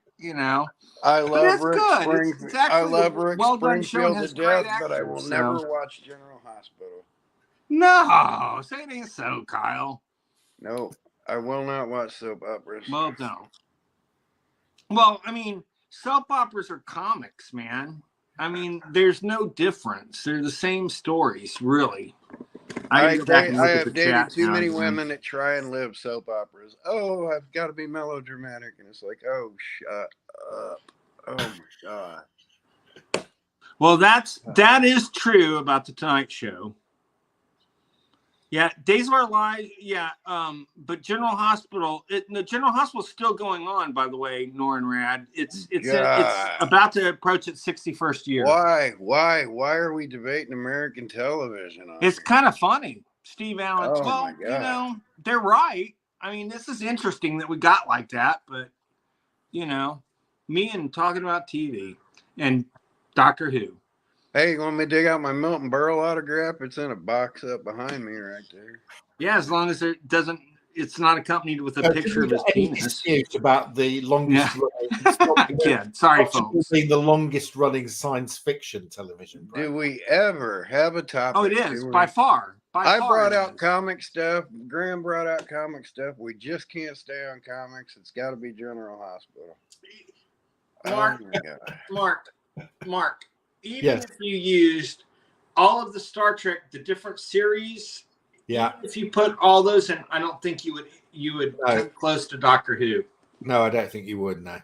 No. So Dark Shadows, however, may have more episodes than Doctor Who because Dark Shadows was a soap opera and it was daily, and Dark Shadows has Take My Please 1,150 episodes or something like that. Take My Wife Please. Saturday Night Live's been on for 48 years. Yep. I think he's going to wrap it at 50. I doubt it. Lorne Michaels. At least Lorne Michaels will step out at 50, even though he took a 5-year I think Steven Spock meant take my wife, please. But he just said take my please. Take my please. So that's what I say to people. Take my please. Take my please. Sesame Street, yes. But Sesame Street is kind of it's owned. I don't know if it's owned by Showtime, but everything has to premiere on Showtime first now or something. Well, Sesame Street might be the longest running children's program. I don't think Oh, it is. It is by far, I believe. Yeah. We've got one in the UK called Blue Peter that's been going since the 1950s, I think. Yeah. Oh, wow. Yeah. You guys beat there too. Yeah. Rick and the young ones had a Blue Peter. What's it called? Blue what? Blue Peter. Blue Peter? Yeah. Yeah. Blue Peter. Yeah. Well, that's it's what happens if you abuse it too much. You get a Blue Peter. Yeah. Right. Rick Mayall and the young ones had a Blue Peter tag on there that he got like as a youngster when he was on Blue Peter. Correct. That's funny. So I guess most of the actors, except for the guy you love, Kyle, most of the actors on the young ones are still alive, aren't they? No, Rick Mayall's dead. He died very young. No, he's the only one though, right? Rick died like 9 years ago now. Aid's still alive. Yeah, died of a heart attack.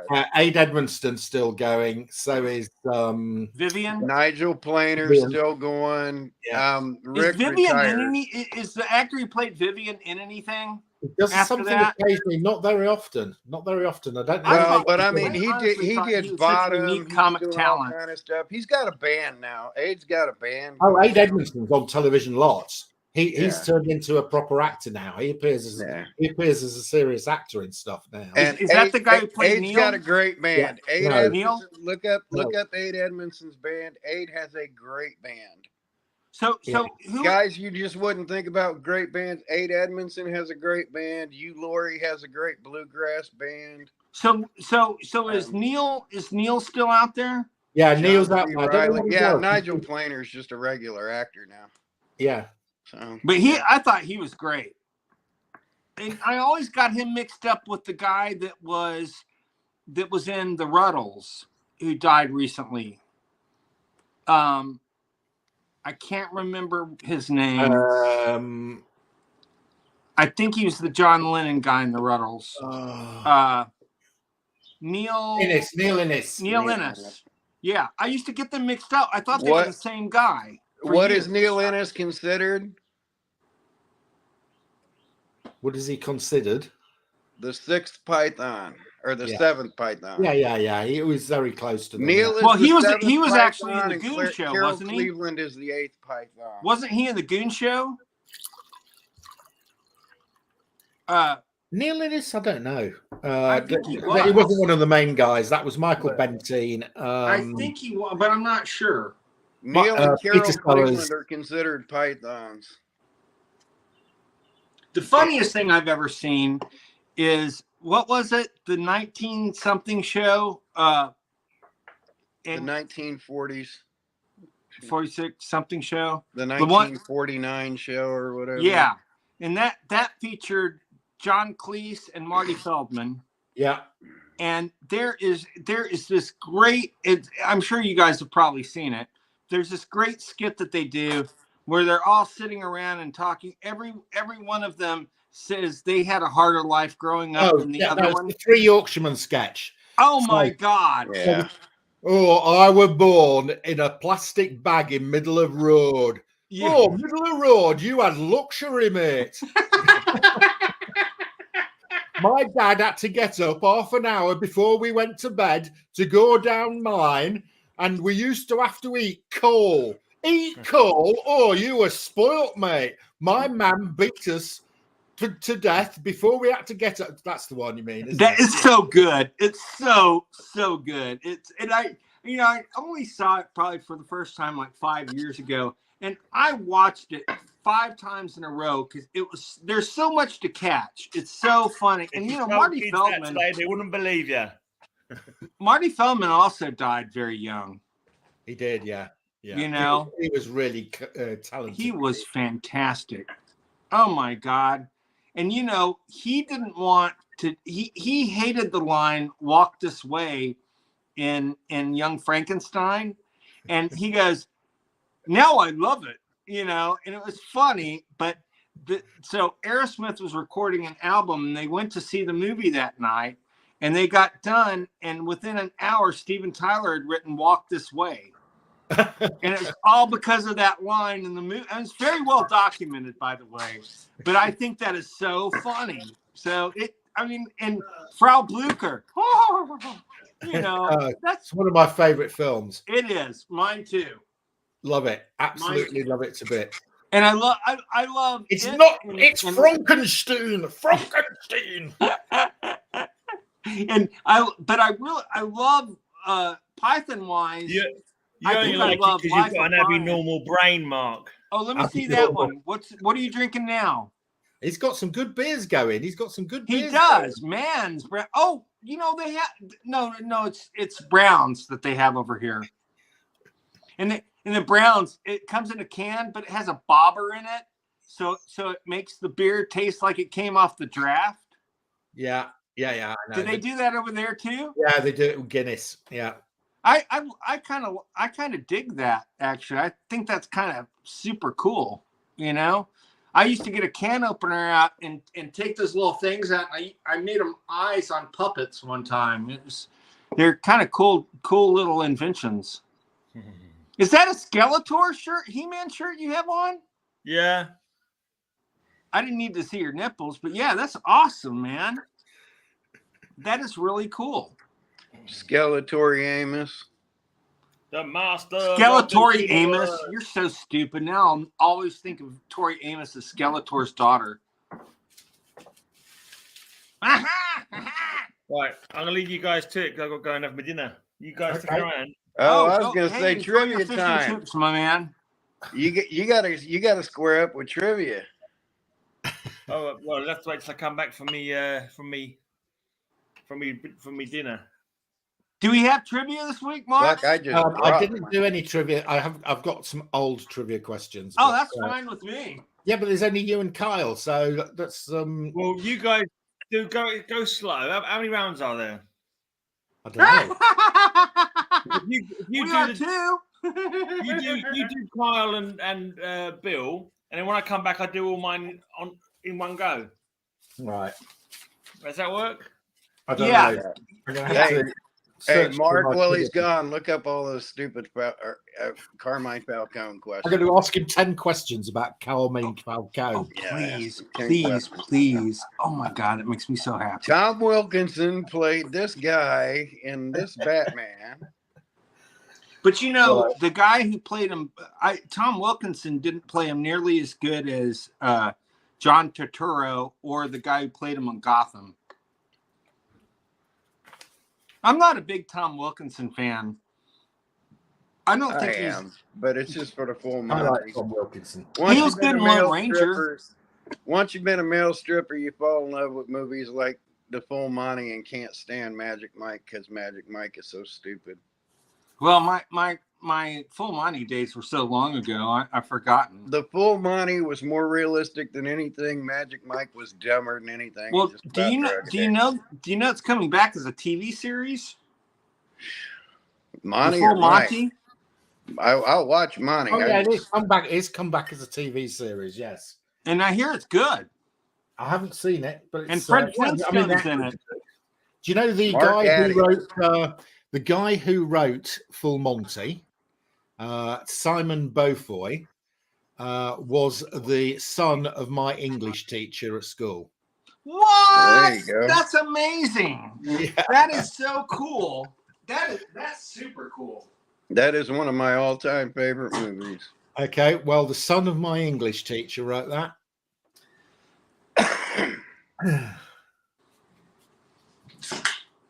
Right, I might have asked some of these questions before. I'm trying to remember which ones we did. I don't think I asked these. Right, okay, Kyle. Yeah. You are going to get... Have I asked you question? Have we done the Vampirella questions? Yep, and I knew all 5 of them. Okay. I know none of those. So Mark gets Vampirella. You get a Vampirella then, Bill. Okay. Do I get to steal? Because again, I knew all 5 of them. No. So, Bill, ask Kyle on every question. No. Okay. I bet you do. I bet you do. screwed. I bet you do know some of these. Right. So you're going to get 5 questions on Vampirella. They're going to get gradually harder. So we are doing the bank or risk it. Okay. Okay. Okay. Vampirella first appeared in Vampirella issue 1. Who was the cover artist? Frank Frazetta. There you go. You said you wouldn't get any. You've got one. Do you want to bank or risk it? Bank it. I want the year Vampirella #1 first came out, plus or minus 1 year. Graham's over there. 1970. Correct. He got it by a year. Graham's pulling his hair out because it's 69 and it's Graham's birthday book. Yeah, correct. It is 69, but you were within a year, so you get it. So you've got 2 points now. Do you want to bank or risk it? Bank it. Okay. Which publishing company acquired the rights to Vampirella in 1985? 1985? Yeah. You know sign language? Not really. I wish I did. I don't know. Is it a comic publishing company? Yeah, comic company, yeah. Marvel? No, Harris. Harris. Harris. Oh, Harris. I knew Harris. that, but I'd forgotten. Well, you're okay. You've got Yeah, they did a horrible job with Vampirella. Well, the first issue was right fine. after they got him. The first was good. Okay, I'll go look at that then. Because I agree with everything you tell me about I comics. think the first one was a Dave Stevens cover. So no, it wasn't. It was a Adam Hughes had a Dave Stevens poster in it and an Adam Hughes cover. An Adam Hughes cover, yeah. Adam Hughes. Oh, that must have come out way after '85, though. Well, right? Harris bought them when they were a magazine, and they took them from issue 113 to 118. And then Okay. Question 4. You're on 2 points at the moment. Which planet does Vampirella come from? Which planet does she come from? Now, I know you know, Kyle. It's not Venus, is it? Not Venus. Not bad guess, but wrong. Draculon. Oh, that's so. Yeah. Which is a clue to question number. I know I've known that. That is a clue to question number 5. That is a clue to question number 5. So, question number 5. Kyle has got a very good memory. What is the name of Vampirella's blonde twin sister? And Draculana. Yeah, I'm going to give you it. Draculina. You can have that. Draculina. I got 3 out of 5. I'm shocked. You've got 3 points on that. Now then, what questions haven't I asked? Didn't we do? So, yeah, here's what's funny, Mark. My brain is synaptically misfiring right now, and I can still you even remember the order of the questions there. So this is me misfiring. That's it's still pretty impressive. I think you. This is why I drive my family nuts. They're like, "Why do you not go on these fucking game shows?" Why would I? I have a riddle for you guys. Which Batman artist sounds like he took Viagra? Which Batman artist sounds like he took Viagra? Peter Stifler. Dick Sprang. Dick Sprang. Dick Sprang. Now, is that good or what? Come on. You know what's so funny is one of my best friends from college is Kathy Army, and her dad was Dick Army, who was a congressman here in the United States. He was the minority or majority whip at one time. And there's a classic line on a Family Guy episode where Peter decides he's going to become a lobbyist. And they pull the car up next to Dick Army, and they go, Peter, I'd like to introduce you to Dick Army. And he goes, what's your name? What's your wife's name? Vagina Coast Guard? And that is one of the best lines.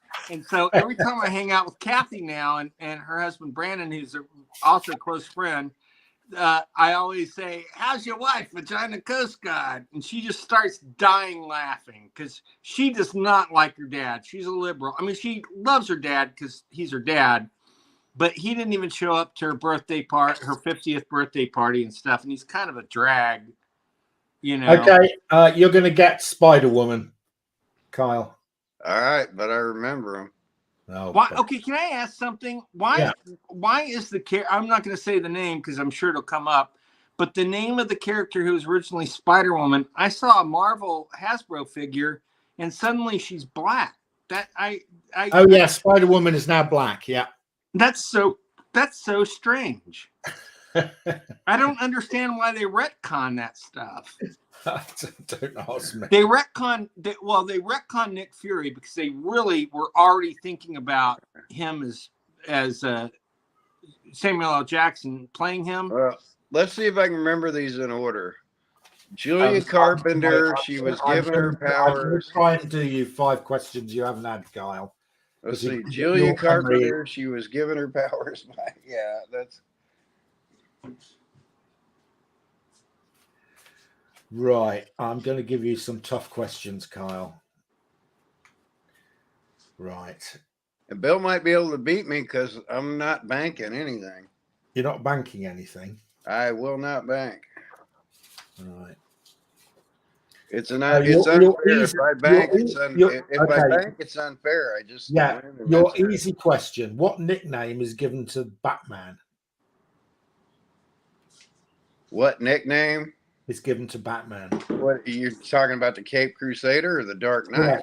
Yeah, the Cape Crusader is what I was looking for. So that's and you're risking it, are you? Yeah, it's not fair. If I don't risk it, it's not fair. Right. I gotta handicap it somehow.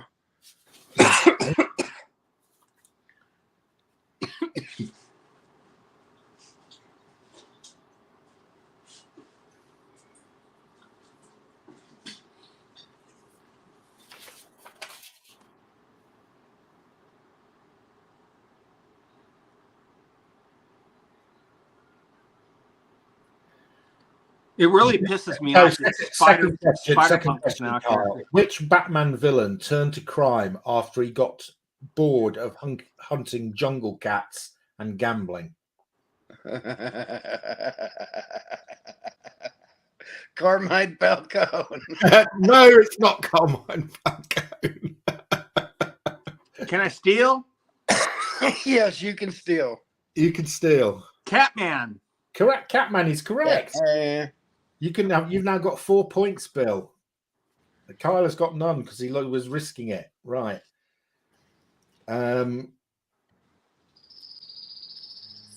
Third question, Kyle. What is the name of Clayface 3? Basil Carlo. No, that's Clayface 1. Oh, I missed it. I gave you Clayface 1. No, and that's Basil Carlo. No, Preston Payne. Yeah, Clayface 3 is a different one. I gave you Clayface 1. All right. So, Kyle, you I don't think you can win now.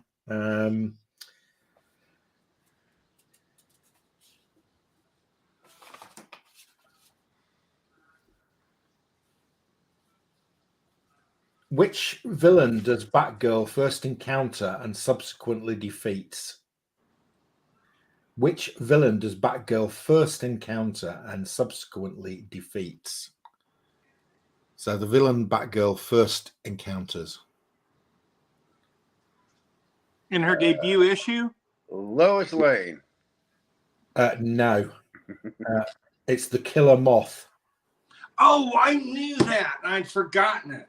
That's actually on the cover. That's 359. That's from. And you know, it's hilarious. Is the Killer Moth was considered almost a laughable character at some point, but it became such a huge character in the Teen Titans TV series. Isn't that pathetic, Mark? I knew that it was Detective 359, but I just brain farted killing about that.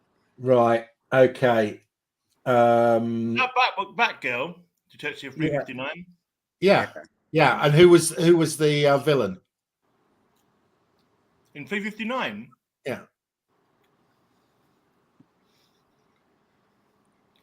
Who was the villain Batgirl first encounters and subsequently defeats? Was it not Firefly, something like that? Nearly. It's Killer Moth. Ah, yeah. That's why we were talking about Teen Titans, because someone in the Teen Titans dates I think Beast Boy, dates the daughter of Killer Moth. Oh. Okay. Who shoots Bruce Wayne and says, "Never rob another man's rhubarb"? I want the character and the actor. This is from the 1989 Batman film. Who Never says rob another man's rhubarb. That's Yep. Jack Nicholson. correct? Correct. Yeah, what am I looking for? The character name? Yeah, well, that's fairly easy. Well, it's the Joker, but it Correct. was. Yeah.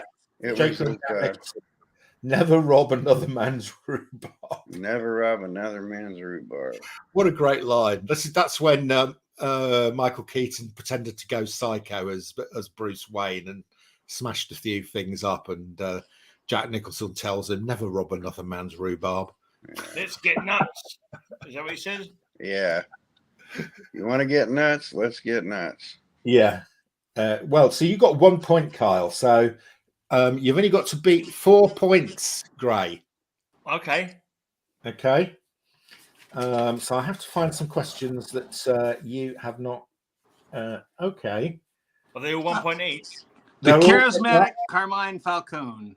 They're all questions about Carmine Falcone. Oh no. I know. I'm kidding. Right. Okay, great. Answer this. Who played Carmine Falcone in the latest Batman movie? No idea. John Turturro. Turturro. Yeah. That wasn't the first question. So your first question, Gray, is Morgan Freeman played which character in Batman Begins? Oh God, Lucius Fox. Lucius Fox. Yep. That's okay. That's such a given. I Well, mean, the there's first only one's one gotta be black easy. character in Batman. That's the easy question. So that was an easy question. Oh, okay, So, gotcha. right. So that gets you 1 point, Gray. Do you want to bank or risk it? Always bank. Always banking. Right. Hi, Paolo. Paolo's here. Which alias does Bruce Wayne use when he tries to infiltrate the dark city underbelly of his city? What Matches alias? Malone. Correct. What was it? Matches Matches Malone. Malone. Matches Malone? Yeah. Correct. Yeah, that is good knowledge, mate. That is 2 I points. have never heard that. That sounds like a joke answer. No. Matches Malone. Was that in Batman Year One? No, that's practically every comic book. He's been playing matches. They for years. basically stole Moon Knight just from Matches Malone. Moon Knight is Matches Malone. They just put a spin on Matches Malone. Oh, that's weird. What are the last words of Batman right before he is killed in Final Crisis by Darkseid? What are the last words of Batman right before he's killed in Final Crisis by Darkseid? I haven't got a clue. I'll be back. Anybody want to steal? I was going to riff on the Teen Titans line that everybody freaked out. The Titans, rather, the TV series version. Everyone freaked out, and I was going to say "fuck Robin," but I know that's not right. So I'm not going to enter that. What he said was, "You'll never win." Right. So no. Mm-hmm. Right. Okay. No, he Matches Malone debuted during the Dennis O'Neil Neil Adams run in the 1970s. Oh, did he? Okay. That's before What is the popular hobby of the beloved Batman butler Alfred? What is Alfred's favorite hobby? Can't say I've ever heard him mention a hobby. But let's He's go got a sex dungeon. No. Right, splattering. Isn't he like a rabbit hunter or something? Rabbit hunter? No. That's nowhere fun. Fox hunter. He's done acting in the past, but you're not talking about that, are you? No. This is his. He does it when he's at Wayne Manor. He does this.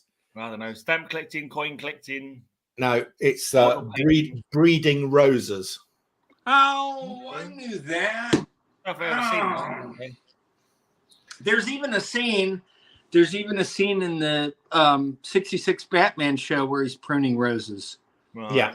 Yeah, he's They a- can't he's a have rogue. That's amazing. I forgot all about that. I was going to It's say not been Stapp shown in the comic collecting. books that often because I've read a heck of a lot of Batman, and I'm pretty sure I've never seen him once I'm prune a not road. sure how often it is shown, Yeah. but that is a hobby of his. Look, Right. who Right, this prunes one, I reckon roses? you might guess. I reckon you might get this last one, Gray. I'm pruning roses. Okay. Is that Okay, your hobby? Alfred Right. Andrews, ready to die. Thomas and Martha Wayne are killed outside which theatre? Oh, the name of the theatre. I know they get Yeah. killed in Crime Alley. I know they were watching The What's Mask the of name of the Zorro. theatre? Can I steal for the win? Rialto? No. What's the name of the theatre, Kyle? Monarch. Correct. Kyle gets a point. So at the end of this quiz, I'm surprised to say Bill, on a subject he said he was going to get nothing on, gets 4 points. Kyle was on 2 points, but just stole, and he's got 3. And I'm afraid Greyman only 2 points. And there were Yeah. no questions Well, about Bill got 2 of his and then stole 2 of mine. So That's all part of the game. So Bill, No. retain the championship.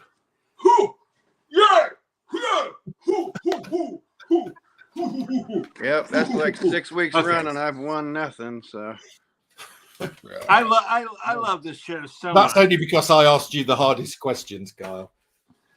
This makes me so happy.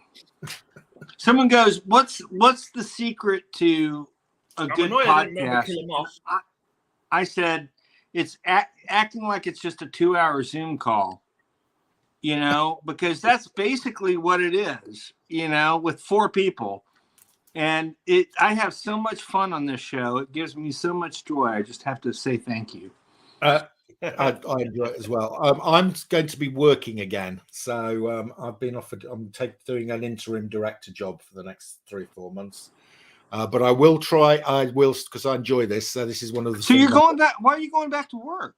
Money. Oh, It's they've offered me a lot of money. oh, good. So yeah, That's great. That always nice.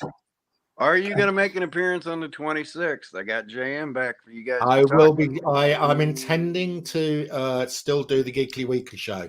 Yay! So I do it. This is like a weekly reunion for me. I love you guys. You guys Yeah, are so I important mean, to me. do this. I do this show because I enjoy it. So Me too. So And also to see, what Gray knows about Carmine Falcone. yeah, I know. Right? That's always interesting. Yeah.